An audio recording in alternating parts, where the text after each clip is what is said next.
Object-Oriented Models, Object Modeling, Module 2, Part 2. Types of UML diagrams.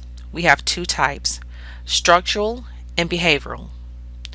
Under structural diagrams, we have class, component, composite, deployment, object, package.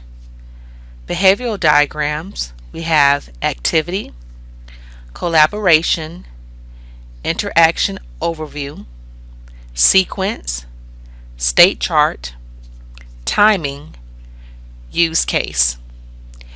In this lesson, we will be learning about each type of UML diagram under the heading of structural and behavioral. Structural diagrams. Structural diagrams focuses on the static aspects of the software system. Class diagram. A class diagram is a static diagram. It describes the attributes and operations of a class and also the constraints imposed on the system. A class diagram is divided into three parts. The parts are class, attributes, and operation. And notice in our diagram there are the three levels, the first level being class, the second level attributes, and the third level operation. Component diagram. A component diagram shows the relationship between different components in a system. It helps you visualize the high-level structure of the system and the service behavior that those pieces provide and consume through interfaces. A component diagram can be used to describe a design that is implemented in any language or style. To your right, here's a diagram, a component diagram that is used in a gaming diagram. We have here view add videos. We have the admin, or actually the admin going to the view add videos, as well as update videos, view videos, users, update info, and track their download. And then we have another part to another component to this, upload, download, send videos to the user. Deployment diagram. A deployment diagram is used for describing the hardware components where software components are deployed. A deployment diagram shows the structure of the runtime system. Object diagram. An object diagram shows examples of different possible configurations of instances of class diagram. They help understand and validate class diagrams. And let's take a look at the example to your right, where we have an object diagram, and at the top we have instance name and class name. In our example, we have somebody for our instance name, and our class name is person. So we're going to put this in real time as far as a person and the somebody. Our somebody, let's look to our left, is Robert, and he's a man, an age 51, and he's the husband. To your right, he has a wife, Tiffany, woman, age 44. Of course, they're married and have a child, Robert. He's a man, age 13. An object diagram can also represent the initial configuration of a system. More diagrams. We have package diagram and composite diagram. A package diagram organizes the elements of a system into related groups to minimize dependencies among them. A composite diagram, which is also called a composite structured diagram, shows the internal structure, including parts and connectors, of a structured classifier or collaboration. Now let's take a look at the second type of UML diagrams, which is behavioral diagrams. Behavioral diagrams focuses on the dynamic aspects of the software system. Activity diagram. Activity diagram shows flow of control or object flow with emphasis on the sequence and conditions of the flow. So let's take a look at our example, an online shopping system.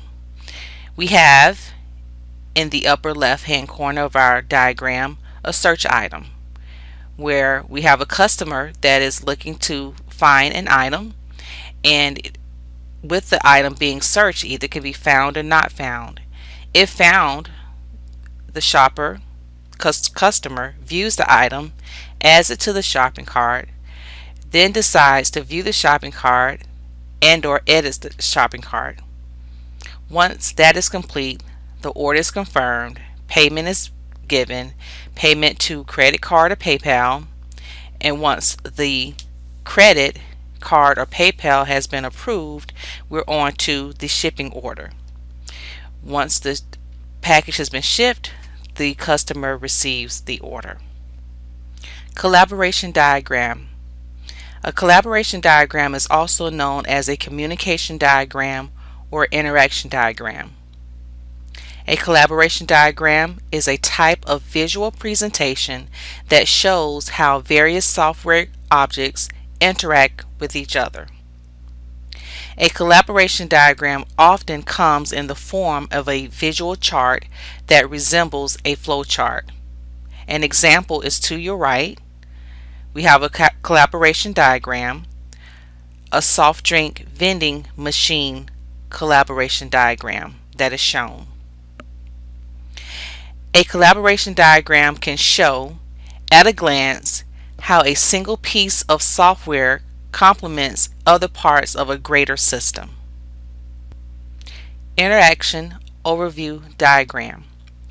This diagram focuses on the overview of the flow of control of the interactions. An example is given to your right, and this example is a student who looks to enroll in a seminar. Sequence diagram. The sequence diagram models the collaboration of objects based on a time sequence. It shows how the object interact with others in a particular scenario of a use case.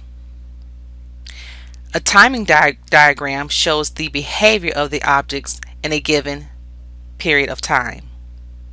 Timing diagram is a special form of a sequence diagram.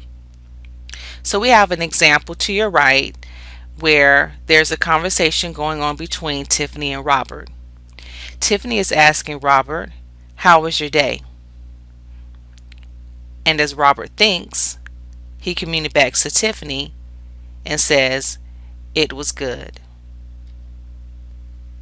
State chart diagram. A state chart diagram describes the flow of control from one state to another. Now you may ask, what is a state? A state is defined as a condition in which an object exists and it changes when some event is triggered. So an example of a state we have here on the screen to your right is of a student who starts out as a person, then evolves to being an undergraduate or a graduate. So we can use this scenario as an FIT student that starts off as a person, and then this person may be an undergraduate, freshman, sophomore, junior, senior, or a graduate student that may be working on his or her master's or PhD. Use case diagram. A use case diagram describes how a user uses a system to accomplish a particular goal. This diagram defines the features to be implemented and the resolution of any errors that may be encountered. So we have an example of a use case diagram, which is a college registration system, where we have the student. The student is called an actor. Now, as we talk about use case diagram, we have a module that we are going to really talk about use case diagrams in depth. So I want to just give you a basic knowledge of what a use case diagram is, and then we will take the next module and talk about what it all entails. So we will talk about the actor, the communication, the use case, and the icons that must be used when you create a use case diagram. But we have this college registration system where we have the student registers. And if you notice, the student and this registration is connected with the administrator. Okay, so that merges together, and so the administrator manages the exam, and the student may be taking a placement exam, and the administrator may or is managing the question bank. So where do the student and the administrator connect again is once the student has registered, that student is in the system and the student is being able to log in.